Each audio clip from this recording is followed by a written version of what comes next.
Hey guys, welcome back to the Thisissoul Skate Shop YouTube channel. Today I want to tell you 10 things to avoid with inline skate hardware.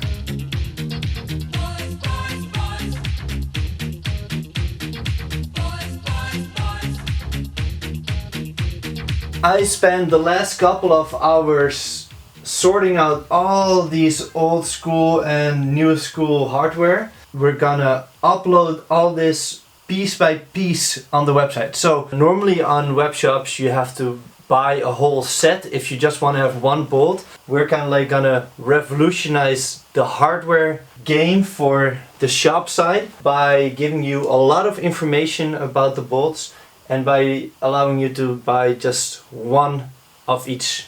It's gonna be information like the length and the width of each bolt, and also on what skates and what type of skate parts you can use the bolts for. I'm gonna walk you through all the different types of hardware that there is, and along the way tell you 10 things that can go wrong if you do not use them correctly. Mistake number 1 is the most common mistake within inline skating hardware that I encounter. It took me a long time for myself to realize it. I even took the whole part out when I was younger, and I won't let you make the same mistake that I did. So let me explain why there are bearing spacers in the wheels. Inside each skate wheel there's a little bearing. That's this little part. It's actually 2 of them. They're mounted like this. And between each of these bearings there's a little space. So if you take a bolt, put it through the bearings, and tighten the bolt really hard, it puts pressure on the inner race of the bearing and kind of like chokes the bearing and makes it go slower. You don't notice this at first if you just put it in the wheel without the bearing spacer and you jam the wheel so it starts spinning. It spins nice and freely, but as soon as you put weight on it and start making turns, the force like that will go on it and you will slow down every time you make a turn. Some people don't realize this is a problem. They notice that when they tighten the bolts the wheel will not rotate as smoothly anymore, so that's why they don't tighten it as much, but still without realizing it in the every turn they will slow down. So this is mistake number 1 about skate hardware, is not putting in the bearing spacers. Mistake number 2 is to use the wrong type of bearing spacers. So there are 2 types of bearing spacers.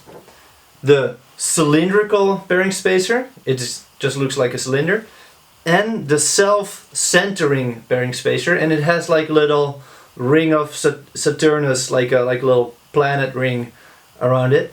Which of those 2 types you use depends on the type of core that your wheel has. So this wheel has a really big hole and this wheel has like a smaller hole in the middle.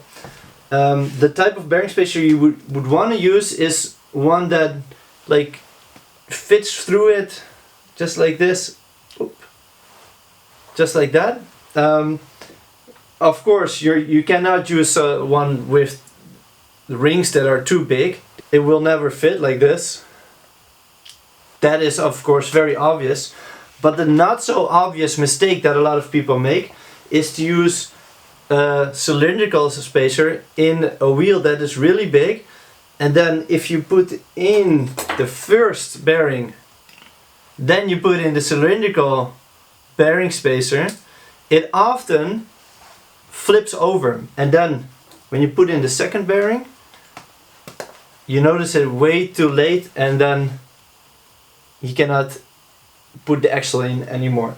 And this is not a really big problem with wheels that have a plastic core, like most inline skating wheels nowadays have. But if you have a newer type with a metal core, then it's really hard to take the bearing out.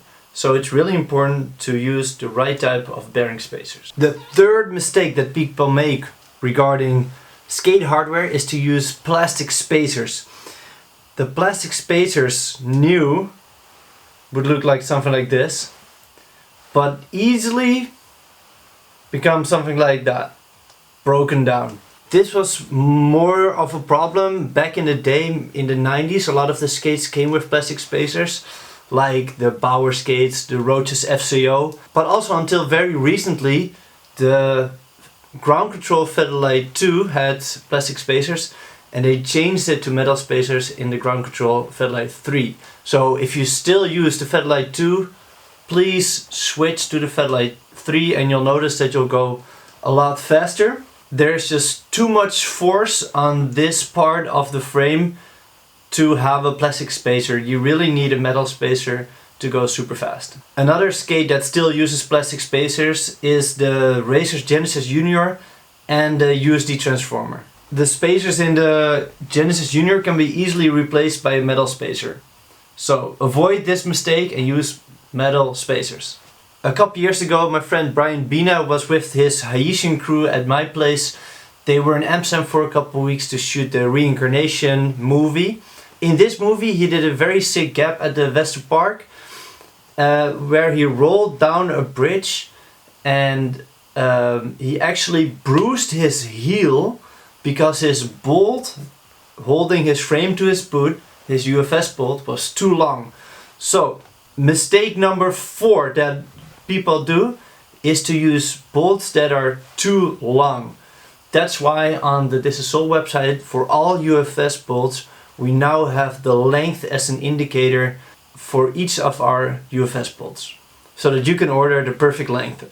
Another common mistake regarding UFS bolts is mistake number 5, and that is to have them too short. Because if you can only put in your UFS bolt a little bit in the boot, you might come into a surprise in your next skate session by having a skate that looks something like this, and you're gonna fall. The 6th mistake that people make when they assemble their hardware is to not put in a washer for their UFS spacer. Not having a washer can make the frame actually break over here.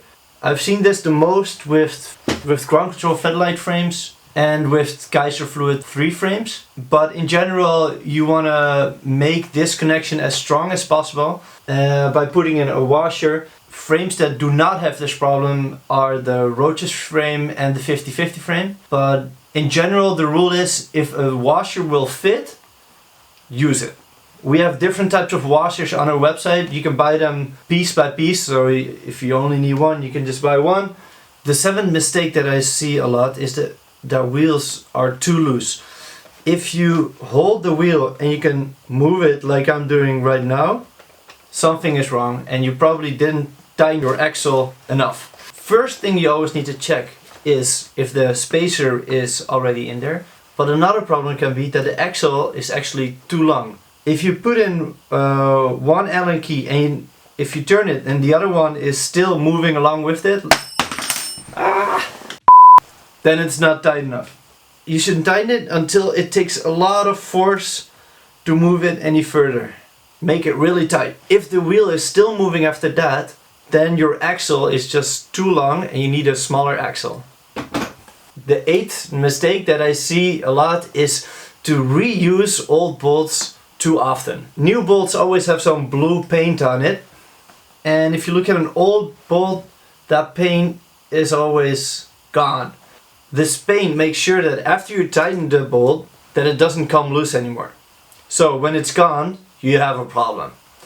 And you can just reapply it by putting some Loctite on it. Loctite is just a little bottle filled with this blue paint stuff, and if you just put one little drip on the bolt and then put it in the axle or in the T-nut, then it will never come loose anymore. Not through skating at least. Aggressive skates have a Soleplate, and the Soleplate is attached with Soleplate bolts, and I see very often, this is the 9th mistake that I see, is people not using all of these bolts or just having them too loosely. And you really want to have this Soleplate attached super tight to the skate, because every time you push, if there is any wiggle room between the boot and the Soleplate, you'll lose a lot of energy. Unfortunately, I am one of those people that don't use their Soleplate bolts, because I use the Racer shifts and it comes with Soleplate bolts here, but if you put them in, you cannot use the instant frame changing system that makes this skate so special. Because with the razor shift you can change your frames super rapidly if you do not use the bolts. So I'm super guilty of this myself. Let me just say that if I wouldn't use the frame changing system that much, I would definitely put in the bolts and make them really tight. If you grab a UFS bolt washer and a part of a skate axle, you can fabricate an improvised cuff bolt. And I actually see this a lot in skate parks or at sessions. People showing up with a fabricated cuff bolt that looks something like this. And this is the last and 10th most common mistakes that I see people doing with hardware. Look at that. And if it works, it works, but the last mistake in my eyes is that this just looks super silly. Put in some real cuff bolts, man, come on! Alright, those were 10 things that I often see going wrong regarding skate hardware. I want to make this process of buying the hardware now as easy as possible for you guys. So I'm gonna do a photo shoot with all the stuff laying here. I'm also gonna measure every bolt that we have and put that information on the website as well, so that you never have to have a UFS bolt that is too long or too short, or an axle that is too long and too short. If you buy any bolts on our website, you'll see the notation M4 or M6, and this means the thickness of the thread itself. And you can actually measure this if you have a ruler like this and just hold it on it, and you see that this bolt is it's an M6 because it's 6 millimeters in diameter. So think about what kind of bolt you need, measure the bolt that you already have, maybe that you want to replace, and then you can easily browse the website and find the right one that will fit, because an M4 bolt will not fit in an M6 T-nut. It needs to be the same metric 4 or M4.